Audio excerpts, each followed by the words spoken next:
Okay, so hello everyone, welcome to our 5th show and tell. And first on our agenda today is to have a little chat about, I can't make this move, screen, page down is it? How do I get it to go down? I don't get it to go down. We have some technical issues here, okay. Oh, right, okay, so I just want the show and tell bit slides. So we've done that. So it's just to kind of give a very, very quick update on what we've been doing in the last 2 weeks in terms of the user feedback, stakeholder feedback. We've had a couple of initial customer journey review workshops, which at Lambeth, we've had 2 at Lambeth and we had 1 today as well at Southwark. And this is just to give you a little general overview of the kinds of things that were coming along. I mean, this isn't analysed, it's not broken down, but we've been capturing the things that people have been saying. So they want to kind of highlight the differences between inner cities and, for example, external local boroughs outside of cities, because there are flood issues that are just not relevant. That was one of the things that came up in our first workshop. They just don't. Our flood officer said he wouldn't rarely refuse an application a householder on flood reasons, but in the sticks like Wickham or whatever, that's a massive major consideration for them. So there are all sorts of things that we've been collecting, and one of the ideas was someone said, look, they'd really like to have a table showing, look, this is the constraint, these are the documents you need, and this is the explanation of why, or something like that, that kind of made things nice and easy for applicants to go through.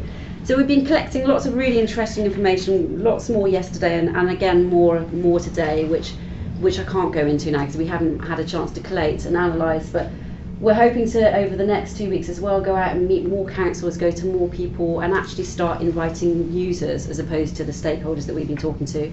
And that's where we are so far on our collecting feedback. So on to our next, that's more reasons for, there was a massive discussion around having digital computer models for flood, but I think there's an issue around money and and standardisation and stuff like that. But it was quite a long conversation that was had. Over to Cleo for the next bit of the show and tell. Can this move or? I don't know. What shall I move? There's only 2 slides. Let's just go next. Do you want me to be your helpful assistant? Yeah, next. Perfect. Basically, I've just spent the last 2 weeks going through design and access statements and doing kind of a first run through of. I actually went through 1 from Kensington and Chelsea, and then 2 from Wickham, and basically going through like examples of good design and access statement reports, and picking through what exactly the information is referring to in the state in which it is referred to in, and then kind of retroactively building a schema. And so that's sort of coming along pretty nicely, and I sent that to Emily in Wickham for review, and it was run by Michael here in Southwark this morning. But if you want to go to the next one, it just shows it in the dendrogram as per usual.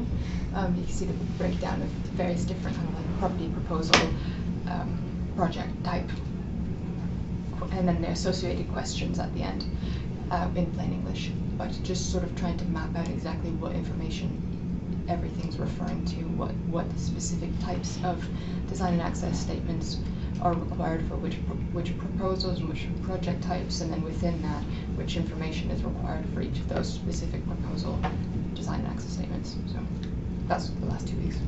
Okay, thanks, Cleo. So now we are